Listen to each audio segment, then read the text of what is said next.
ચાલેલા ગોડમેન તરીકે જાણીતા અને હાલમાં જેલમાં આજીવન બંધ એવા આસારામને આઝાદી મળી છે.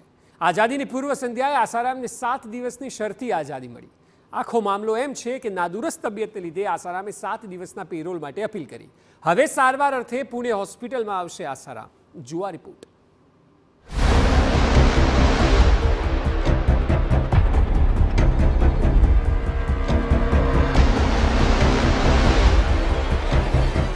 એક સમયે ગોડમેન તરીકે આખા દેશમાં જાણીતા બનેલા આસારામ છેલ્લા 11 વર્ષથી જેલમાં બંધ છે. યૌન ઉત્પીડન કેસને લઈને રાજસ્થાનમાં તેઓ જેલવાસ ભોગવી રહ્યા છે.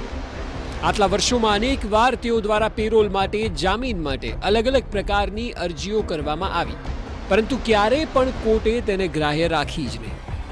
જો કે આ વખતે આસારામના જાણે કે નસીબ ઉઘડ્યા છે. આખરે 11 વર્ષ બાદ આસારામને મળી આઝાદી.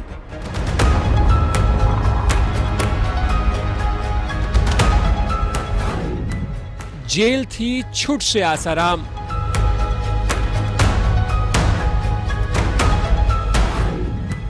શરતી પેરોલ મંજૂર.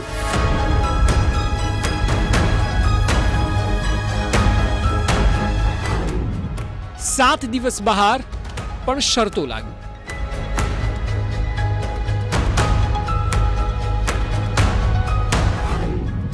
અગિયાર વર્ષે મળ્યા પેરોલ.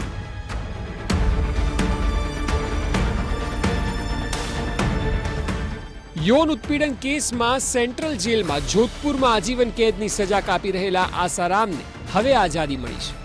જી હા, 11 વર્ષ બાદ રાજસ્થાન હાઈકોર્ટમાંથી આસારામને મોટી રાહત મળી.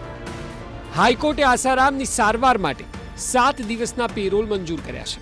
આસારામ રાજસ્થાનથી મહારાષ્ટ્રના પુણે ખાતે સારવાર અર્થે જવાના છે. આ પહેલીવાર છે કે આસારામને કોર્ટ દ્વારા પેરોલ મંજૂર કરાયા હોય. જો કે 11 વર્ષ દરમિયાન યેન કેન પ્રકારે તેઓએ અનેક અરજી કરી, સ્વાસ્થ્યના કારણો પણ આપ્યા, પરંતુ ક્યારેય પણ તેમની અરજી ગ્રાહ્ય રહી નથી. આટલા વર્ષોના નિષ્ફળ પ્રયાસ બાદ હવે 7 દિવસ માટે તેઓને આઝાદી મળી છે.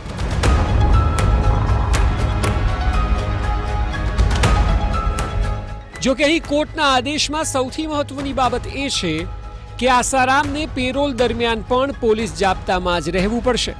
આટલું જ નહીં, પરંતુ આસારામની સાથે જે પોલીસ કર્મચારીઓ પુણે જશે તે તમામનો ખર્ચ આસારામે જ ભોગવવો પડશે.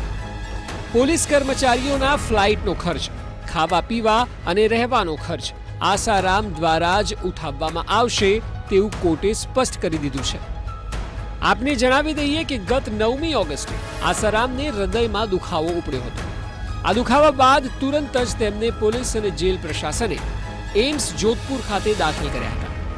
તપાસ ચાલી રહી હતી તે દરમિયાન આસારામ દ્વારા આયુર્વેદિક સારવાર માટે કોર્ટને અપીલ કરવામાં આવી હતી.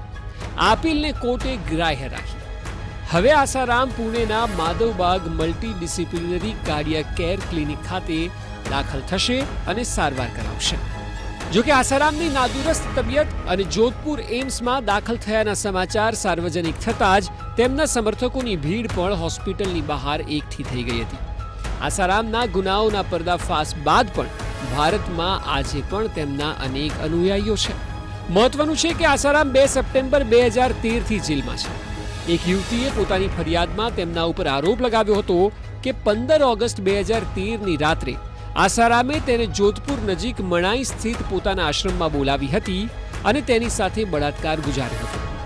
5 વર્ષથી વધુ સમય સુધી ચાલેલા ટ્રાયલ બાદ પોક્સો કોર્ટે આસારામને દોષિત ઠેરવ્યા હતા અને તેમને આજીવન કેદની સજા ફટકારી હતી.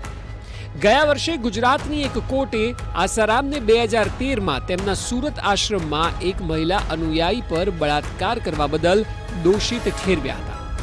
એટલે આ તમામ સ્થિતિ બાદ આસારામ ચારે તરફથી હજુ પણ ઘેરાયેલા છે. 7 દિવસ બાદ આસારામ જૈસે થેની સ્થિતિમાં ચોક્કસ આવી જવાના છે. તેઓએ ફરી એકવાર રાજસ્થાનની જેલમાં કેદ થઈ જવું પડશે.